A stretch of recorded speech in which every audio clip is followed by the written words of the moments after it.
Hi, I'm Dr. Mary Barbera, autism mom, board-certified behavior analyst, and best-selling author. Many autism professionals and parents have heard that children with autism benefit from sign language. But with the wave of technology increasing, a lot of speech pathologists, behavior analysts, and parents want to use more technically advanced augmentative communication systems such as an iPad to help children with autism who do not yet speak to be able to communicate. A lot of times professionals are reluctant to teach sign language, fearing it might interfere with vocal speech or that no one would understand the children if they do use sign language. There's also confusion about where the picture exchange communication system or PECS fits in, and whether a child who's already using PECS or an electronic device to communicate really needs to be taught signs too. When I started working as a behavior analyst back in 2003, I didn't know any sign language because my son Lucas was always vocal. What I learned early on as a behavior analyst is that parents and professionals didn't need formal sign language training. Instead, they just needed to stay about 3 to 5 signs ahead of the child, and oftentimes we would modify the signs so they were super easy for everyone, including the child, and we would all learn the signs basically at the same time. I learned a few things about sign language since 2003, and a few of the biggest benefits of teaching any child with autism a few signs, even if they use another system or are even vocal. Teaching sign language and some of the benefits don't even involve improving language. So benefit number 1 is that sign language often leads to vocal language. Sign language is great for early learners who are not yet speaking because it's portable. You always have your hand, so you can always sign and make gestures.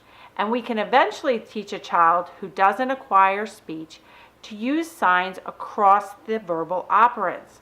For example, we can first teach a child to request or demand for ball, this is the sign, when he wants a ball. Then we can eventually teach him to label ball by holding up a picture and having him sign ball. And finally, we can ask him questions such as, what do you throw? And he can sign ball. That's advantage number 1. Research has shown that when sign is accompanied by spoken words, it works to improve vocalizations, and I have found that most of my clients who I start working with at a young age eventually do acquire spoken language.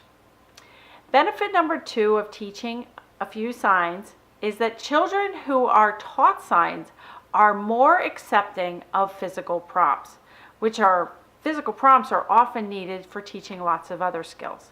Most of my clients with autism who had no ability to speak when I began working with them also had no ability to echo, match, touch body parts, or imitate either.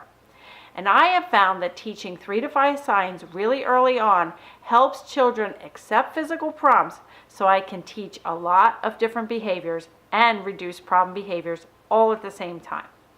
Let's talk about benefit number 3. One of the biggest misconceptions about sign language is that you need a child to be able to imitate, otherwise you can't teach via sign. Luckily, this is not the case.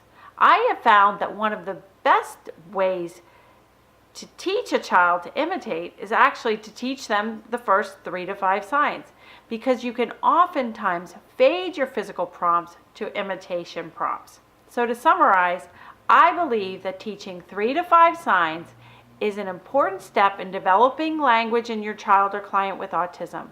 In addition to improving language, 2 other huge benefits not talked about much are the increase of the child's acceptance of physical prompts and increasing the child's ability to imitate.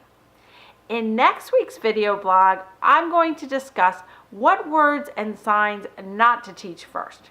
In the meantime, get a free cheat sheet which covers teaching sign by clicking the button right below this video, and I'll see you next week.